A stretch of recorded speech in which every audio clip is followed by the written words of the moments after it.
Part 1. You will hear a woman talking to a builder who is going to do some building work at her house. First, you have some time to look at questions 1 to 4.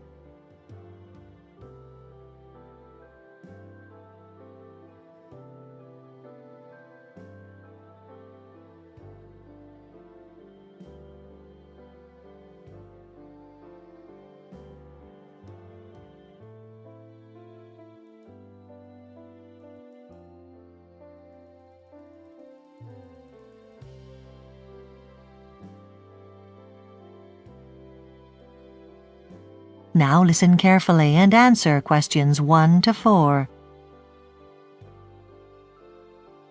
Morning, thanks for coming round. I'm Sally. Morning. So just before we get started, I'll just make a few notes. So, we're at 15 Hill Street. Yes, that's right. Okay, great. And then I need to write down your contact information, just for the office, you know. So, first, what's your surname, please, Sally? It's Keyworth. I'll spell that. Keyworth.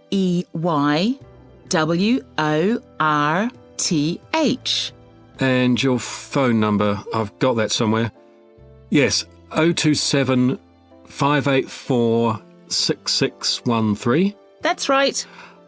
Okay, Sally, so what building work would you like to have done? Well, let's go into the kitchen first. So, you see, it's quite dark in here. We've tried having a few lights fitted, but it hasn't really made any difference. So, what we've decided is the window is too small. We'd like a larger one. That shouldn't be a problem. And is there anything else you'd like done in the kitchen? Well, at this time of year, I shouldn't complain really, but I wish it wasn't so hot in here. Is there anything you can do about that? Air conditioning? It's too expensive. How about a fan then? Yes, that would be perfect. Righto. And what's next, Sally? Well, if we walk through into the bathroom, the thing is, when my father's staying, he can't use the bath. So I thought here, on the back wall, I'd like you to fit a shower. Is that possible? Shouldn't be too hard. I'll get you some brochures because there are a few ways of doing that. Thanks. Now, those tiles on the wall look new, so do you want to keep those? Yes, the tiles are new, but actually my husband doesn't like them. We want to change to those very small ones, but do I have to choose a colour now? You can do that later. I'll get some charts for you to look at. Before you hear the rest of the conversation, you have some time to look at questions 5 to 10.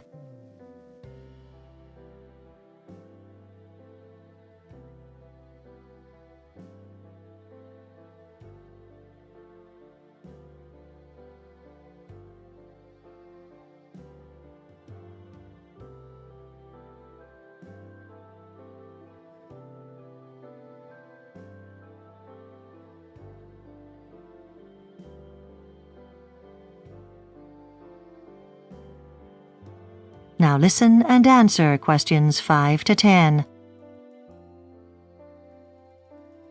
Now the last thing, let's walk outside. I need to show you some things outside the house. Righto. Oh, nice garden. And the fence looks in good condition. Yes, it's new, but the thing is the gate. It's too low. You have to bend down to open it. We need something that's higher. Right, I'll see to that. Then the other thing is the garage here. We had a break-in, actually. Yeah, I can see. The door should be fine, but the lock. I'll replace that, shall I? Yes, thanks. Then also, if you step back here and look up on the roof, you can see that it's damaged. Did that happen in the storm a couple of weeks ago? Yes, that's right. I'll get up there and take a look at that then. That might be quite a big job, but I'll get back to you once I've had a look. Okay. I can see that your rain gutter is broken as well. Can you fix that? Well, I'll need to replace it, maybe with a steel one. It'd be stronger. No, plastic will be fine, thanks. It's cheaper. Okay. And that's everything, I think. Is there any other information you need? What about a start date? Well, I'm completely booked all April, and I've got a job on May the 5th. That'll be a few days, so let's say May the 8th. Okay. Now, what about a key in case you're out? We have a security code. I'll give you that. It's a mix of letters and numbers. The code is AG4176. Got that. OK, we'll organise some... That is the end of Part 1. You now have half a minute To check your answers to Part 1.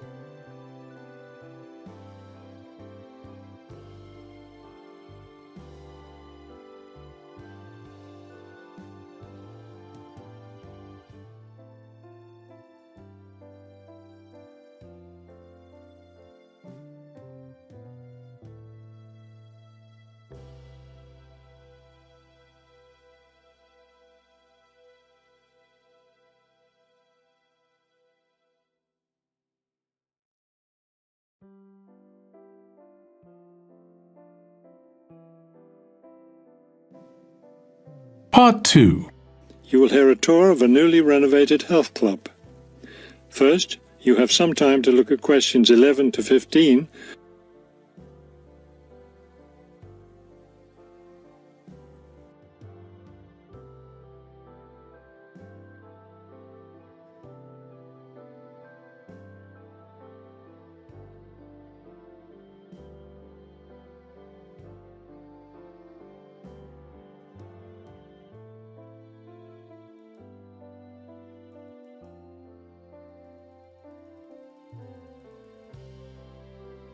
As you listen to the first part of the talk, answer questions 11 to 15. Thank you all for coming to see the new renovations to the Hertford Health Club. I know you'll be as pleased as I am to see the wonderful results of our months of hard work to improve the club and bring you the best facilities ever. We'll begin in here with the swimming pool. You'll notice the new colour of the adult pool, a lovely cool green. Now walk over here and look at the children's pool. It's the same green, but as you see, with brightly coloured sea creatures painted everywhere.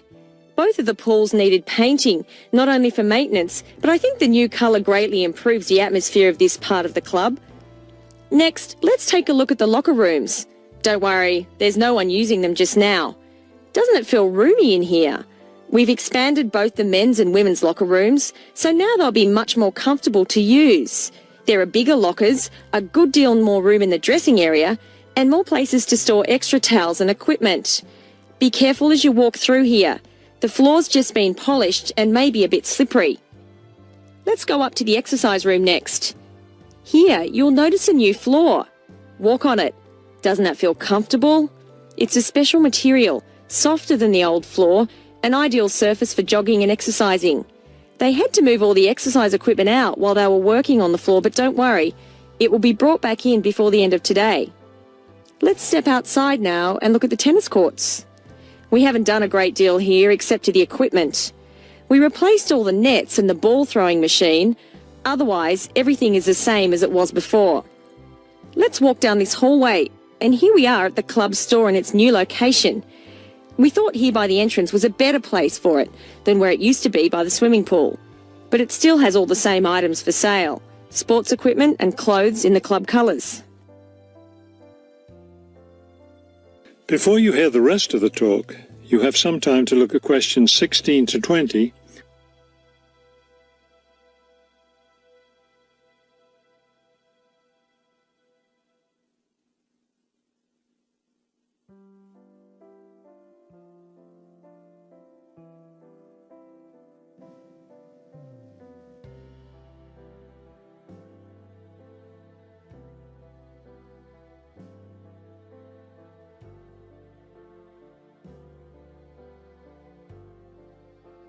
Now listen and answer questions 16 to 20. We're excited about the upcoming activities and events to take place in our newly renovated club. Now that the pools are ready for use again, swimming lessons will begin tomorrow for both adults and children. If you haven't signed up yet, you can stop by the office before you leave today and put your name on the list.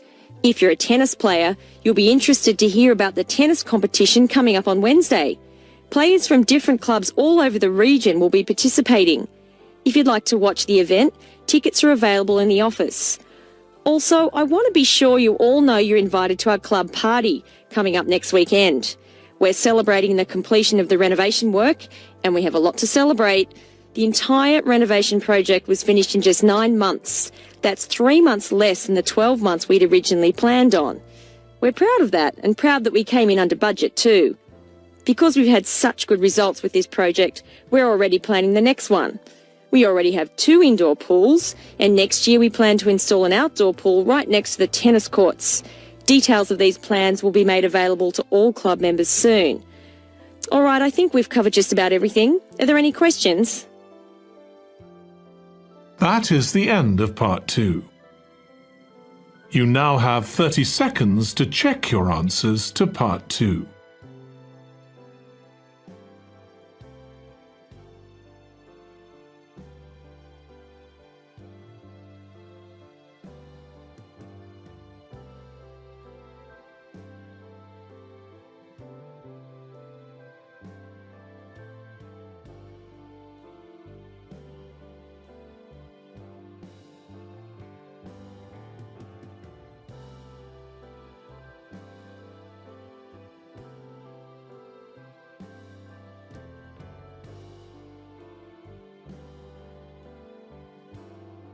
Section 3.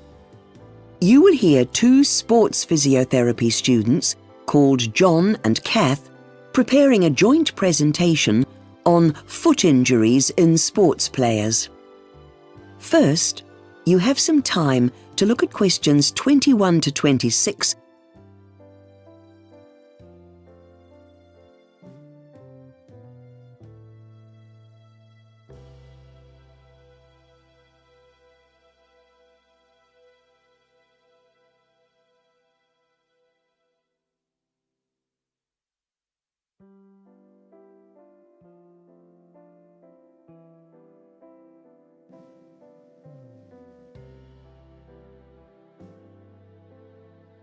Now listen carefully and answer questions 21 to 26. I've had a look at your draft presentation plan and compared it with mine, Kath, and we seem to have the same basic structure. We've both included the same 3 main sections, that's the anatomy of the foot, the injuries and the treatment, and we've organised our presentations in the same way. But the types of sports we've chosen to illustrate the possible injuries aren't the same. I'll deal with the anatomy bit. I've got notes and a handout on that from Professor Gilligan's lecture. Oh, I was hoping to do that. I've downloaded some useful stuff. I do think we should limit this section though. We don't want to spend much time on anatomy when the main focus is on the treatment. That's true, but in the last section, maybe the 2 of us could show how some of these therapies actually work. I could be the patient and you could do the treatment. Good idea, because it's hard to find pictures as injuries are mostly internal. It would be good to hear some first-hand accounts from injured athletes too. Yeah, but we don't have time. No. Should we then discuss different types of heel injury? It's worth pointing out that these vary enormously in how bad they are.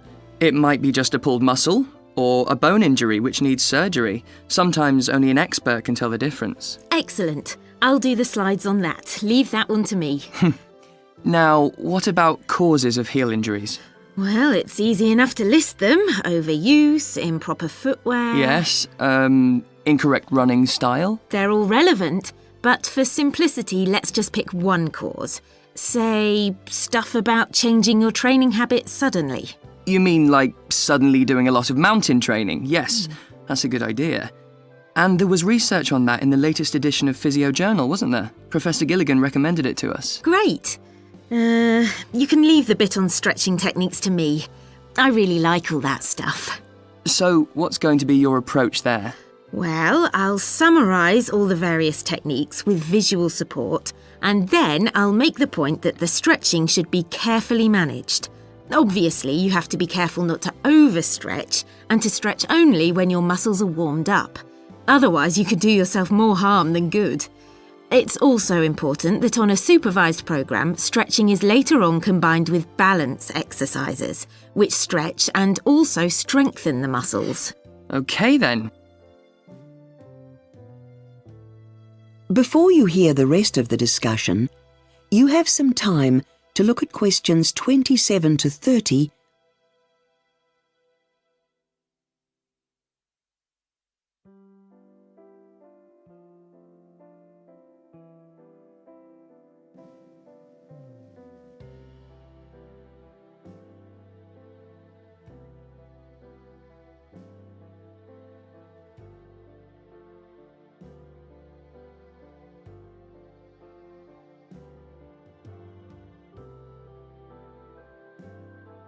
Now listen and answer questions 27 to 30. It's always useful to have some information on case studies at the end, in case we're short of material. Did you manage to find anything? Yes, a female runner in her 30s talking about her treatment for a swollen heel. Initially, she rested the injury. This did help to reduce the swelling, although it was still a little bit uncomfortable. Then she applied an ice pack to the injury twice a day. Did that work? Well, she persisted with this treatment for the first month, but decided it wasn't helping. After this period, she was shown how to use deep tissue massage techniques and was surprised at how much freedom of movement this created in her foot. Wasn't she having ultrasound treatment? Yes, she was having sessions at the hospital, but she remained unconvinced about its value. She felt the same about the balancing exercises she was prescribed. Okay, that's interesting. I looked at the aftercare program of a male sprinter who was allowed to do some sports activity as part of his rehabilitation. After 4 months of treatment, he did some light running on grass, wearing shoes that gave plenty of support to his injured heel.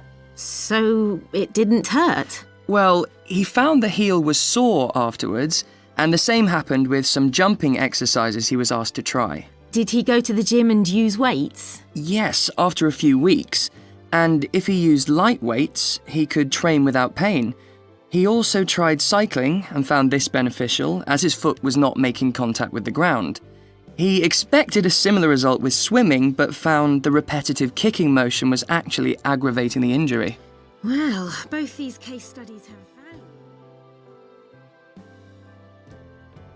That is the end of section 3.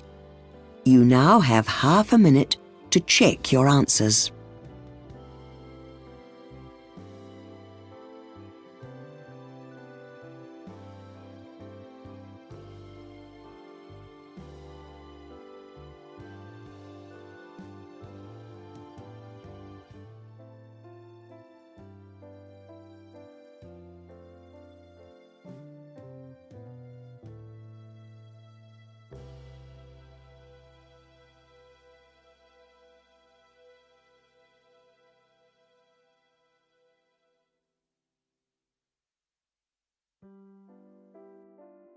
Now turns to Part 4. Part 4. First, you have some time to look at questions 31 to 40.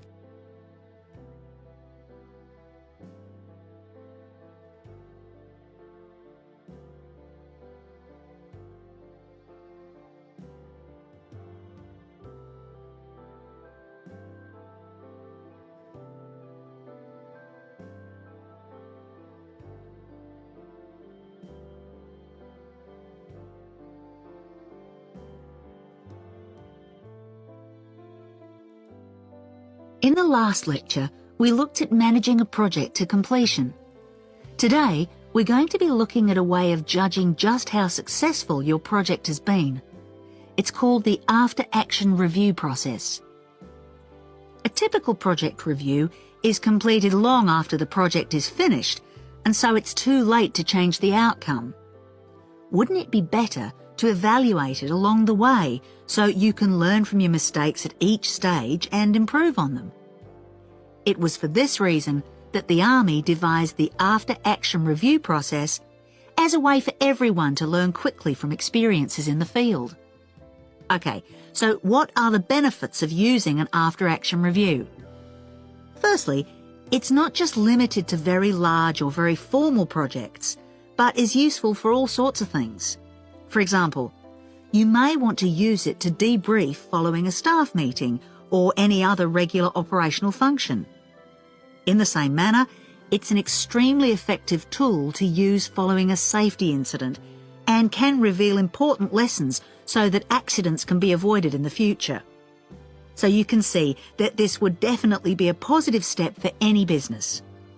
An added benefit of the review is that because the focus is on learning, it really improves communication within working groups. So let's have a look at what an after-action review is. It's a structured session or meeting that does the following. It focuses on the resulting outcomes and the reasons for these. It encourages active participation among the team and, very importantly, emphasises how vital it is for the team to trust one another.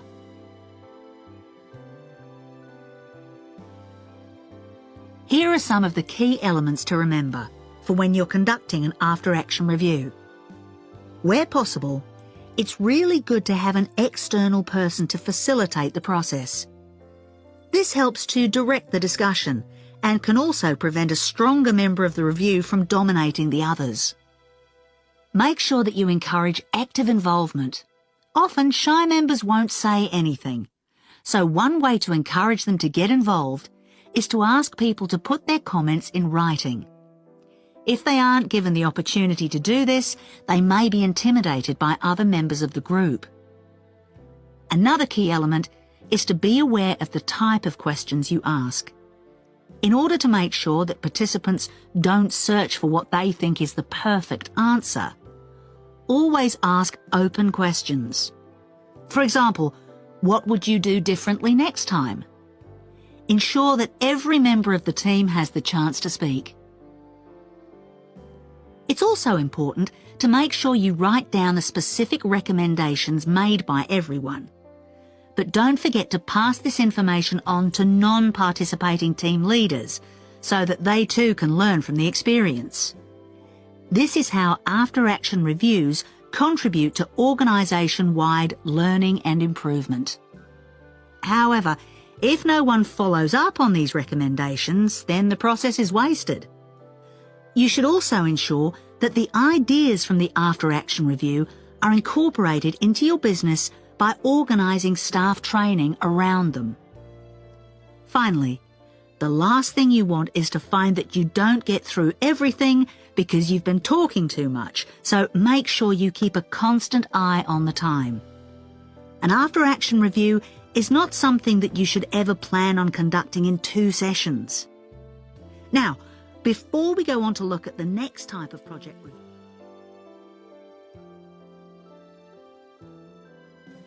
That is the end of part 4. You now have half a minute to check your answers.